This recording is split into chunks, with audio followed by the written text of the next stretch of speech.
Magandang araw sa inyong lahat. Ako po si Princess Akisha Bautista mula sa Grade 4 St. Joseph at ito po ang aking kwentuto. Ang aking napiling paksa ay tungkol sa isyong pang-edukasyon. Isa ito sa mga isyong panlipunan na kinakaharap ng ating bansa.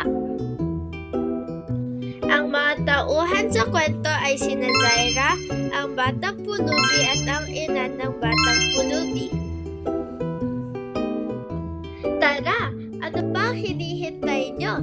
Simulan na natin ang aking kwentuto. Si Zaira, ang batang guro. Si Zaira ay isang estudyante galing sa Sacred Heart University malapit sa Barangay Mabulak. Siya ay matalino at mabait na bata.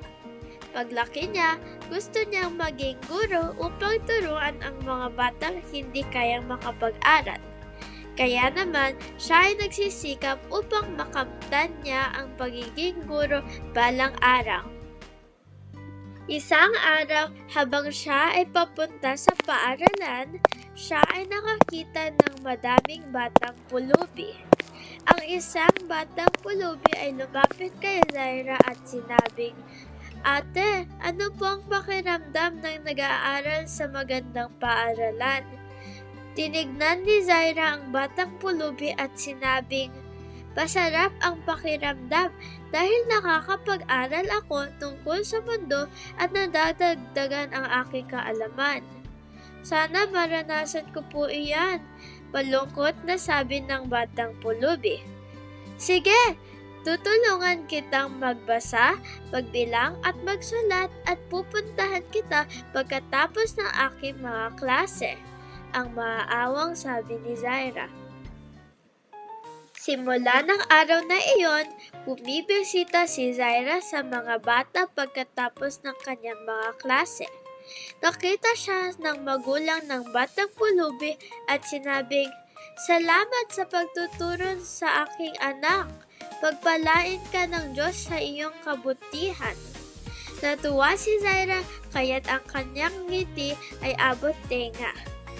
Napakasaya ng puso ni Zaira at kanyang ipinagpatuloy ang pagtuturo sa mga bata hanggang siya ay maging ganap na guro at ang batang pulubi ay natutong magbasa, magsulat at magbilang. Ang aking napiling Bible verse ay, "Whoever is kind to the poor lends to the Lord, and He will reward them for what they have done." Ito ay mula sa Proverbs chapter 19 verse 17. Napili ko ito dahil sino man na tumulong sa nangangailangan ay tiyak na pagpapalain ng Diyos. Ang mga gintong aral na makukuha sa aking nilikhang kwento ay ang mga sumusunod. Magtulungan tayong lahat sa ikakabuti ng mundo. Ang edukasyon ay isa sa mahalagang bagay para sa lahat. Ito ang susi para sa tagumpay natin.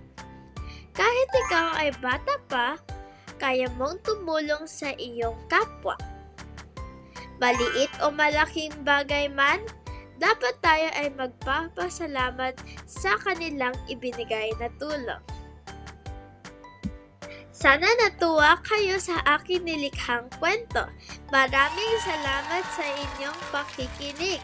Paalam!